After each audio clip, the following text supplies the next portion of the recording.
Hello everyone and welcome to SnapSolve. In this video, we are going to study about the probability of choosing a number from chapter 15 probability class 9 math. So guys, इससे ये बिल्कुल simple है. इसे हम एक example की help से समझेंगे. फॉर एग्जांपल, हमारे पास एक क्वेश्चन है that a number from 1 to 11 is chosen at random, right? At random हमने एक 1 में से 11 में से कोई भी नंबर चूज कर लिया. फ्रॉम 1 to 11 हमें 11 नंबर्स दे रखे हैं एंड हमें एट रैंडम कोई भी नंबर चूज करना है. राइट नाउ हमसे पूछा गया है that what is the probability of choosing an odd number. अब यहाँ पर कुछ भी क्वेश्चन आ सकता है, ऑड नंबर, इवन नंबर और सिंगल नंबर के ऊपर भी क्वेश्चन आ सकता है, व्हाटएवर. राइट तो मैं यहाँ पर आप लोग को बताने वाली हूँ कि इस तरीके से हमें प्रोबेबिलिटी कैसे कैलकुलेट करनी है. तो आगे कोई भी क्वेश्चन आएगा उसके बेसिस पे आप कैलकुलेट कर सकते हो. तो इस क्वेश्चन के लिए हम क्या करेंगे, सी अब हमें क्या दिया हुआ है कि ऑड नंबर चूज करना है. तो हमारे पास सैंपल स्पेस क्या है, सैंपल स्पेस हमारे पास है 1 2 3 4 5 6 7 8 9 10 एंड 11. राइट अब हमें 1 में से लेके 11 में से चूज करना है.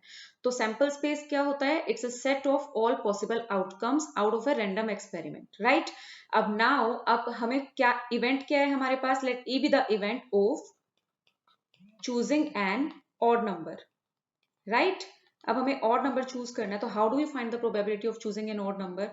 तो जो इवेंट है उसका सैंपल स्पेस क्या हो जाएगा, ऑड नंबर हमारे कौन कौन से हो गए, दैट इज 1 3 5 7 9 एंड 11. राइट ये हमारे पास ऑड नंबर हो गए हमारे. नाउ अब अगर हम इसको काउंट करेंगे तो हमारे पास ऑड नंबर कितने आ गए, फेवरेबल आउटकम्स कितने आ गए हमारे पास, दैट इज 1 2 3 4 5 एंड 6. तो अगर हमें प्रोबेबिलिटी निकालनी है of particular event that is choosing an odd number, it will be number of favourable outcomes over number of total outcomes. Right अब जब हम बात कर रहे हैं number of favourable outcome and total outcomes की, तो फेवरेबल आउटकम्स वो हैं जो हमारे ई का इवेंट ई का सैंपल स्पेस है, these are our favourable outcomes. Right और जब हम बात करते हैं अपने टोटल आउटकम्स की, तो जो हमारा सैंपल स्पेस है, जितने भी ऑल पॉसिबल आउटकम्स हैं, वो हमारे टोटल आउटकम्स हो गए. तो फेवरेबल आउटकम्स हमारे पास है 6 एंड ऑल पॉसिबल आउटकम्स हमारे पास है ऑफ कोर्स 11. तो जो प्रोबेबिलिटी है हमारी चूजिंग एन ऑड नंबर, वो हमारे पास क्या आ गई, that is 6 by 11. Right so this is the answer to this question. इसी से रिलेटेड हम और भी बहुत सारे क्वेश्चन इसी तरह से सॉल्व कर सकते हैं. राइट एज वी नो कि इवेंट जो होता है वो सबसेट होता है सैंपल स्पेस का. तो जो इवेंट का सैंपल स्पेस होगा वो सैंपल स्पेस में से ही एलिमेंट होगा. राइट इवेंट के सैंपल स्पेस के जो एलिमेंट्स होंगे वो सैंपल स्पेस के एलिमेंट्स में से ही होंगे, उसके बाहर नहीं होंगे. राइट तो this is how we can calculate the probability of choosing a number of any number, odd number, it can be even number or any number.